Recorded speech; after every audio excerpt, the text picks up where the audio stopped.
We have serial killers that are still on the loose. I ain't talk to you. He was exhausted Hold on. from vending machine killer. On April 30th, 1985, a 45-year-old truck driver stopped near a vending machine in Fukuyama, Japan. He was exhausted from work and was looking for an energy drink to help him power through the rest of the day. When he approached the vending machine, however, he noticed something surprising. A bottle of Oranaminsi energy drink was already in the pickup tray. Thinking he'd lucked down on a free drink, the truck driver wasted no time chugging it down. What he didn't know was that this would be the last drink he would ever taste. Instead of the refreshing feeling he was looking for, he felt something horribly wrong with his body. A bitter, burning sensation quickly spread throughout his throat, followed by an intense wave of nausea. It wasn't long before he was lying on the road in excruciating pain. He was rushed to a nearby hospital where doctors discovered a lethal amount of paraquat dichloride in his system. Paraquat is an herbicide that was quite common in Japan at the time. More importantly, it's also highly toxic to humans. When ingested, it can lead to severe nausea, throat inflammation, internal chemical burns, and eventually death. This is also why it's been banned completely from over 70 countries to date. Unfortunately, despite knowing the reason for his illness, there was nothing the doctors could do to save his life. There's no antidote for the deadly chemical today, let alone back then. So, When he opened it and then popped the seal or nothing, bro. He just opened an already open bottle and drunk it. What a, alright, RP him, but what an idiot. after hanging on to his life for a month, the truck driver passed away on the 30th of May, 1985. At first, investigators assumed that given the nature of his work, he might have accidentally encountered the toxic substance while on duty. However, after reviewing his haul records, they found no trace of this herbicide or anything remotely linked to it. This left them with only one conclusion: the chemical was mixed into the drink he consumed just moments before collapsing in agony. But with no leads or concrete evidence, they couldn't determine whether it was a murder or self-inflicted act, resulting in the case getting shelved for the time being. Now, while this might sound absurd today, you have to understand that paraquat was readily available in the country at the time. You didn't need any prescription or identification to purchase the chemical, leading to over 1,400 people using it as the poison of their choice in 1984 alone. In other words, the possibility of it being self-inflicted was just as high. However, just as the investigators were about to give up on this case completely, they received tragic news. Another person had fallen victim to the same poison after consuming Oranaminsi on the 5th of September. Then another 6 days later, and one more 2 weeks after that. By this point, it was clear that someone was deliberately poisoning vending machine drinks across Japan. This was the work of a deranged serial killer.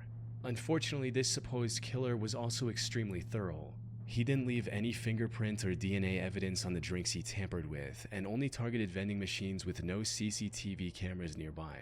As for why his victims willingly drank the unknowingly poisoned drinks he left behind, that had to do with the buy one get one free promotion Oranaminsi was running around the time to entice younger consumers. However, since some people only wanted the one drink, they often left the second free drink near the vending machine as a gift for the next person.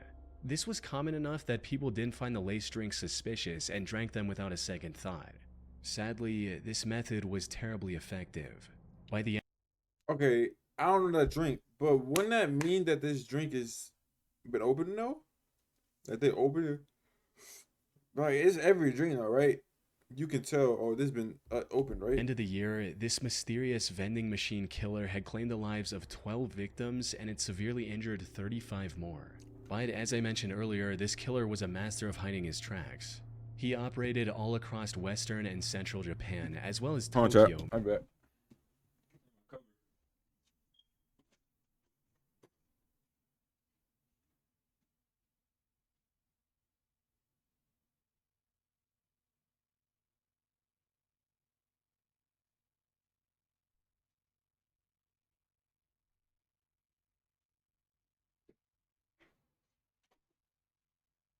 Making it near impossible for investigators to pinpoint his location. The lack of evidence also made it difficult to figure out his motive. Some speculated that he was doing all this to extort money from Otsuka Pharmaceutical, the company that made Oranaminsi. This is because in 1984, a group called the Mystery Men with 21 Faces threatened to poison food products unless the companies paid them money. So some believed that the vending machine killer was a copycat and wanted something similar. However, this theory didn't last very long because Otsuka Pharmaceutical didn't receive any demands or extortion letters from the perpetrator. Additionally, the killer also began using other drinks, like the drink Real Gold and even Coca-Cola. Hiroaki Iwao, a Tokyo professor of criminal sociology, proposed a more disturbing theory regarding the killer's motives. He stated, "It is not uncommon for Japanese who live under tremendous pressure, both on the job and in overcrowded communities, to let out their frustrations by hurting someone else. The person responsible may even wait around to see who buys the poisoned drink. He or she may find this is a kind of exhilarating release from the tensions of life in Japan." But even if this was the truth, it still didn't bring investigators any closer to catching the suspect. Left with no other options, the authorities turned to the public and launched a nationwide campaign on the 27th of September. They placed signs and distributed leaflets telling people to avoid suspicious free drinks and to properly inspect the cap seals on their beverages before consumption. They also see? What's good, Abraham? No, it's not that either. We watching serial killers that's still on the loose today. Yo, so what I mean though? So if the bottle's already been tampered with, right? Why drink it? When you open it, the seal don't pop or anything. Why you instructed vending machine owners to investigate their stock for any anomalies and told chemical shops to monitor their customers more closely. It's unclear how effective this campaign was, as the number of victims kept increasing even after its launch. But then something unexpected happened. On the 17th of November, the murder spree stopped completely after the death of a 17-year-old girl. She was the only female to have died from the poisoning. It's possible that the person who committed these atrocities had a moral code against harming women, though that's nothing more than a baseless speculation. Due to the complete lack of evidence, the vending machine killer was never identified, cementing this case as one of the most chilling, unsolved mysteries in Japanese history. What the heck, bro? Little Rock serial stabber. On April 11th, or it was the girl and she was the killer, and she is something bad happened where now she died by it type. In 2021, the Little Rock Police Department received a distress call from Little Rock. Ain't that like Little Rock, Texas?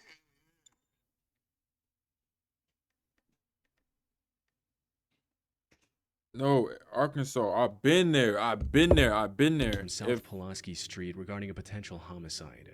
When they arrived at the scene, they found a middle-aged woman lying on the street with stab wounds all over her body. This woman turned out to be 41-year-old Deborah Walker. She was homeless at the time and was living on the streets when this incident happened. She was quickly taken to the hospital where medical staff discovered that she had been stabbed at least 15 times. Despite lying on the street, bleeding for what may have been hours, she miraculously survived and managed to regain consciousness the same day. Investigators also visited her in the hospital to gather any information she could provide about her attacker. Unfortunately, she was attacked somewhere between 1 and 4 a.m. It was still dark outside, and all that she saw was that her attacker was a tall, African-American male with a slender build. Now, in most other similar cases, such limited information would hardly be enough to generate Of course any it's a nigga. leads. But in this instance, the description Deborah provided left the investigators in disbelief. That's because her attacker's profile closely matched the perpetrator of another incident that took place about 8 months earlier in the surrounding area. The victim of that incident was 64-year-old Larry Eugene McChristian. He was living in Little Rock with his daughter Sarah, who was on probation at the time. On the 20th of August 2020, he had a medical emergency and was taken to the hospital in an ambulance. He was discharged from the hospital the next morning. However, when the hospital staff tried to contact Sarah so she could pick him up, she wasn't answering her phone. So they gave Larry the information about a nearby homeless shelter and a bus token to get there. Later that day, Sarah came to the hospital looking for her father, only to learn that he'd been discharged hours ago. She then reached out to the homeless facility Larry was told about, but they didn't know anything about his whereabouts either. The only option she had was to file a missing persons report and wait for the police to find Larry. 2 days later, on the 24th of August, Sarah received the call she was waiting for. Tragically, it wasn't the news she had hoped for. According to the official report, the Little Rock Police Department found Larry's body on South Gaines Street at around 2 a.m. They identified him by the hospital. Is that Arkansas, bro?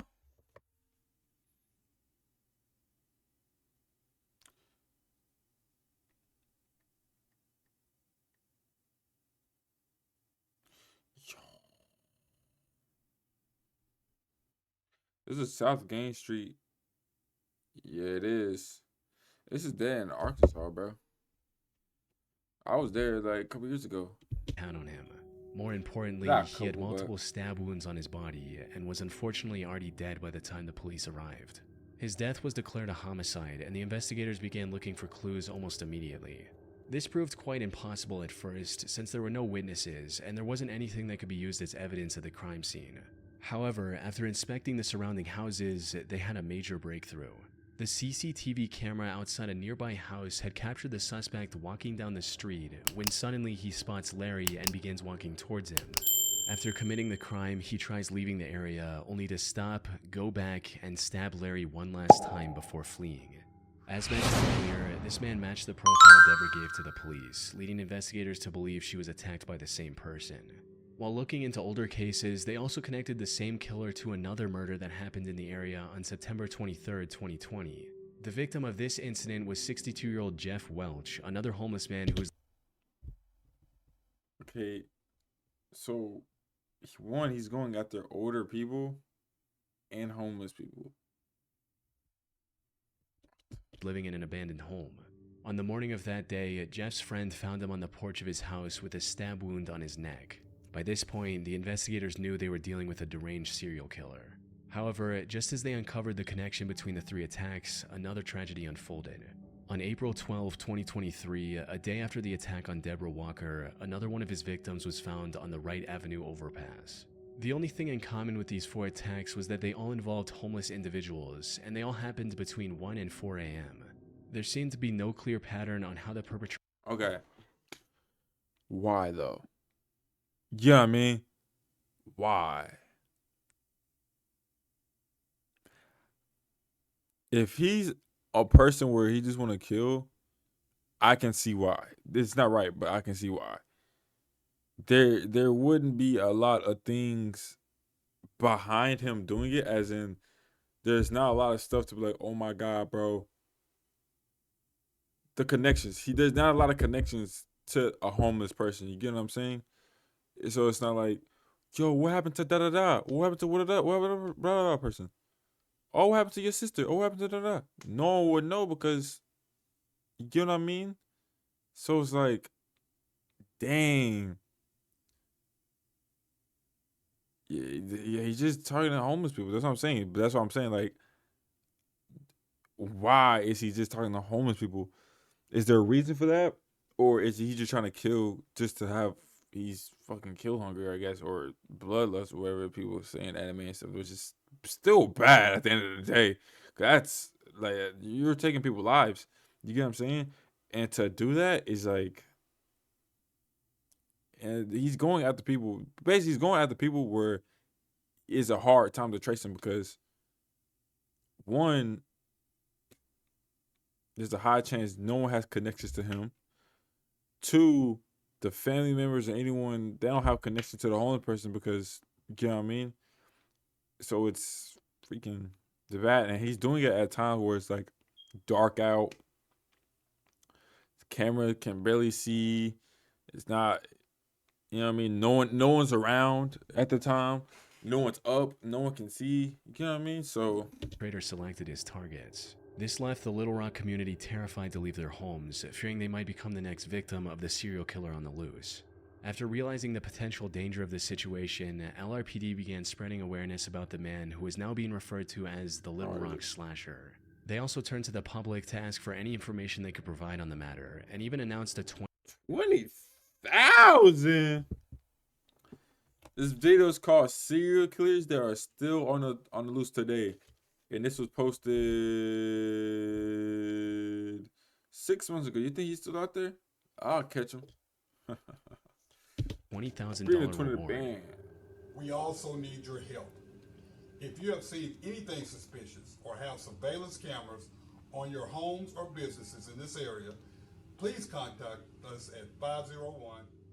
Unfortunately, despite having CCTV footage of the suspect, the Little Rock Slasher was never caught. Sorry. The case remains a mystery to this day. That's not or good at least that's what footage. the official reports say. While researching this case, I came across an Arkansas-based blog called the Snarky Media Report.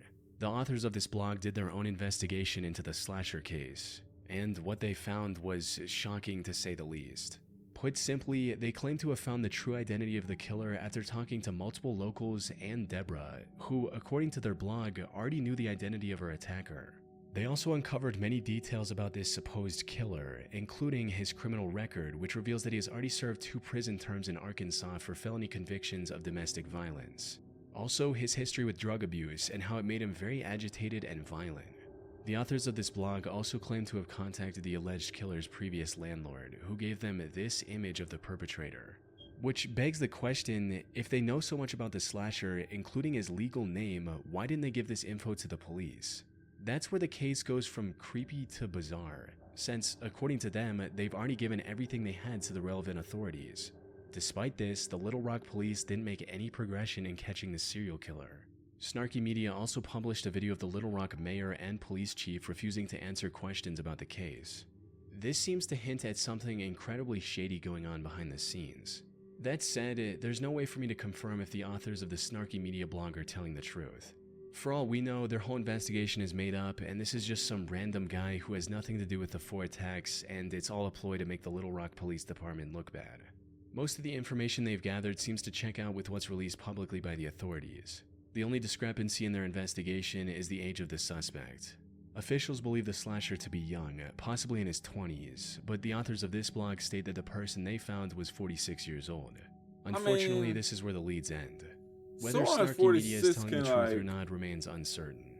What is certain, however, is that the case remains unsolved to this day. The Little Rock slasher is likely still out there and can continue his murder spree at any moment.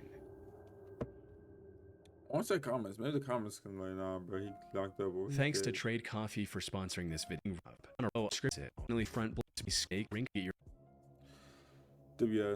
On February 17, 1997, 21-year-old Patrick McNeil went out with his friends. He spent the evening out drinking with his friends in the Dapper Dog Bar in Manhattan.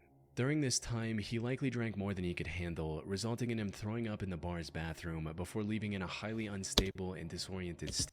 And that's why I will never drink. Okay, that's why I would never get drunk. 2 shots, cool. Maybe 3. 2 shots, cool. There was one time I took it was like 2 or 3 shots, and it had like this slushy alcohol drink. I drunk it. I was cool. I may be a what's it called? I may not be a lightweight, so that's probably why. But I was cool, and I drank a Buzz bottle for like a whole thing of like not at one time obviously, but I had a Buzz bottle before, and I was cool with that too. Probably got a good tolerance, but I don't want to. That's something I'm not gonna put my risk. You know what I'm saying? Because when you get drunk, because when I took the driving class, they were talking about it too. When you get drunk, you got like multiple. You got sides. You know, so you got the person who always sad, and like they just keep on drinking because oh my god, I'm in pain. And you got the person who's aggressive, and that may be this person right here. You know what I mean? And then you got the person that's I love you, bro. I love you, bro. The one who's very emotional and stuff. And you got the person who's silent, freaking a crash out. You got all those type of personalities, bro. Yeah, I just don't want to know what mine is because you don't know what it is, bro. And you don't want to find out. And it's like, bro, because then you may find out, but you may not find out.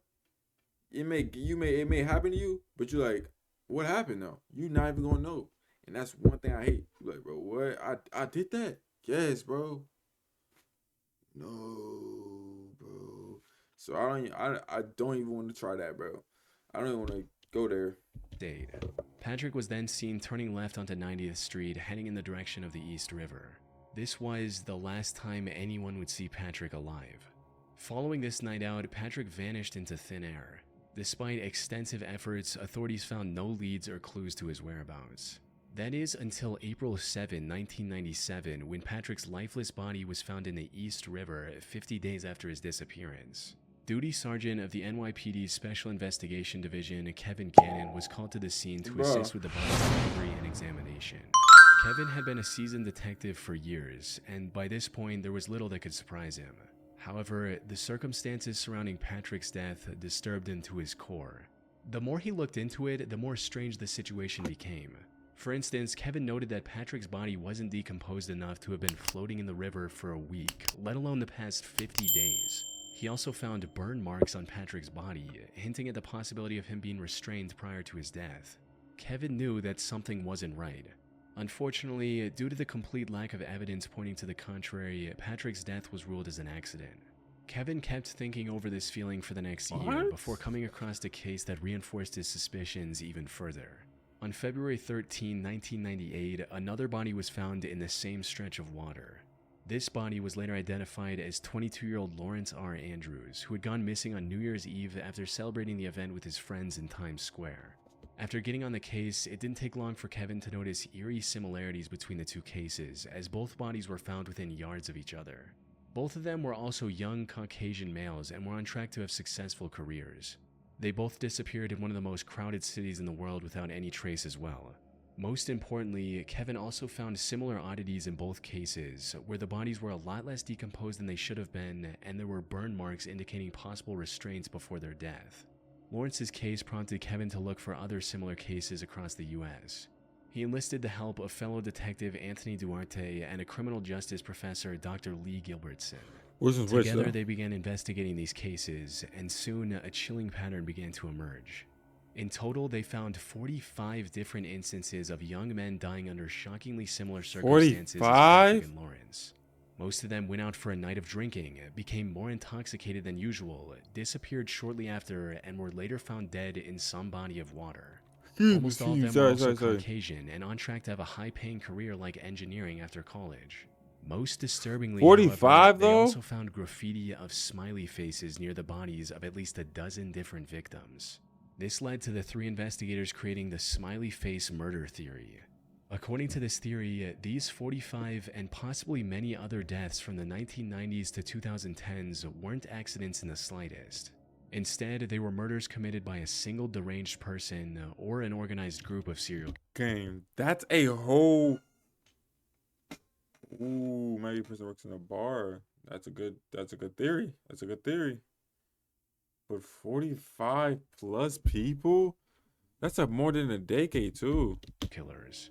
This is the only logical explanation they could find to justify the many oddities and similarities in these incidents. That said, while this theory makes complete sense to some people, others aren't convinced one bit. Criminal profiler Pat Brown, for instance, called this theory ludicrous. She believes that the idea of connecting smiley faces, one of the most common graffiti symbols, with murders is just absurd, stating, "It's not an unusual symbol. If you look in any area 5 miles square, I bet you could find a smiley face." The FBI also completely denied this theory in a statement, reading, "The FBI has reviewed the information about the victims provided by 2 retired police detectives who have dubbed these incidents the smiley face murders and interviewed an individual who provided information to the detectives. Is it the same type of To smiley date, face we have though? not developed any evidence to support links between these tragic deaths or any evidence substantiating the theory that these deaths are the work of a serial killer or killers. The vast majority of these instances appear to be alcohol-related drownings." However, despite these setbacks, the 3 men have stuck with their theory. They're still working on finding evidence to back their observations. That said, if their hunch is correct, it would mean one of the most wicked serial killers in American history is still at large today. Yeah, 45 people, bro? Plus? I-70 killer. Robin Fuldauer was a 26-year-old Indiana University graduate who was working at an Indianapolis Payless shoe store near I-70 in 1992. The 8th of April was supposed to be her day off. However, just as she was getting ready to relax at home, the employee who was supposed to man the counter called in sick. Left with no other options, her manager called Robin and told her to cover the shift instead. Robin wasn't very happy about this emergency shift change, but she reluctantly agreed, arriving at the store at 10 a.m. and starting her shift as usual. Unfortunately, her day was about to get a whole lot worse. Everything seemed normal until 2 p.m. when the manager called the store for a routine check. To her surprise, Robin wasn't picking up the phone. She kept trying for a few minutes before giving up and calling the Speedway gas station neighboring the shoe store. One of the gas station employees, a friend of Robin's, went to the Payless store to see if she was doing okay. However, what she found inside left her confused. The store was in slight disarray and some of the shoes were missing from the shelves. The cash register was also open and there was no money in it. Most concerning of all, there were no signs of Robin anywhere. Her friend called out Robin's name, hoping she was just in the back and would respond. But when she didn't hear anything from Robin after minutes of standing in the store, she became worried and called the police at around 2:20 p.m. The cops arrived within minutes and began searching the store for clues on Robin's whereabouts. And it wasn't long before they made a devastating discovery. They found Robin lying in the store's back office, covered in blood. It was already too late. During questioning, an employee from the store across the street claimed to have seen a strange man loitering around the shoe store a couple hours earlier. According to this employee, the man sat on the curb for about a half hour, rifling through his bag and staring at the Payless store. They then saw the same man a few minutes later trying to hitch a ride back to Interstate 465, which was about a quarter mile from the store's location. Unfortunately, they were too far away to get a good... Okay. Hold on. So, get this right. The store kind of messed up, shoes everywhere. No cash in the register. Blood or ketchup covered all over Shorty's body.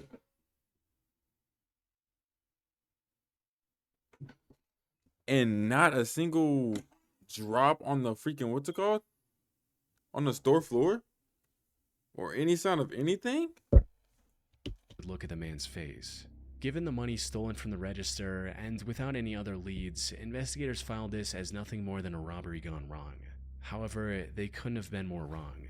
Because just 3 days later, something similarly tragic happened to 23-year-old Patricia Smith and 32-year-old Patricia Makers. Maybe. The two were working at a bridal shop in Wichita along I-70.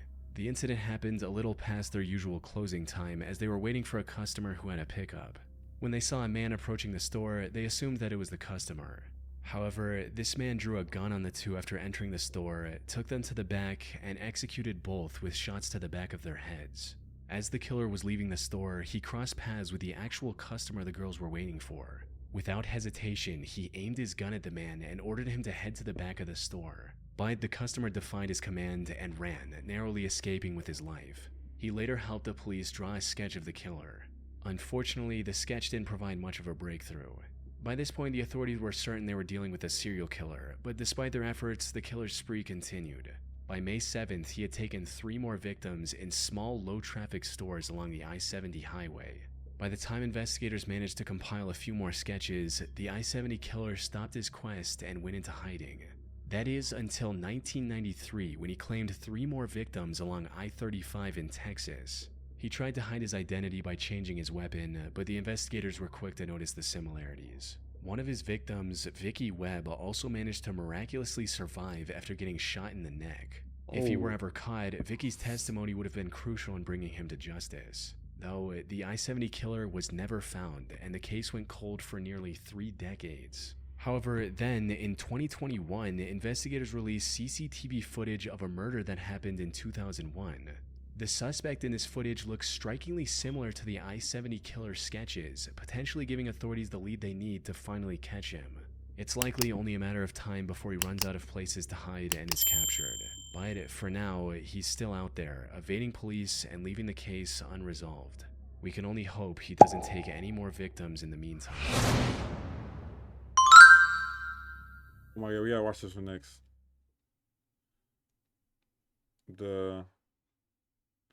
The kid. Nah, that's crazy though. Mind you, this is 6 months ago, so this is 2025, bro. My shit. And then you know what's crazy? That's why I always be thinking this. You don't know how many people in the world that you may be just chilling by a crazy person, bro. You may be just chilling whole time. You got a killer right beside you, bro. You walking around, you walk right past the person who just caught a body. You know what I'm saying? You never know, bro. It's bad, bro. W2.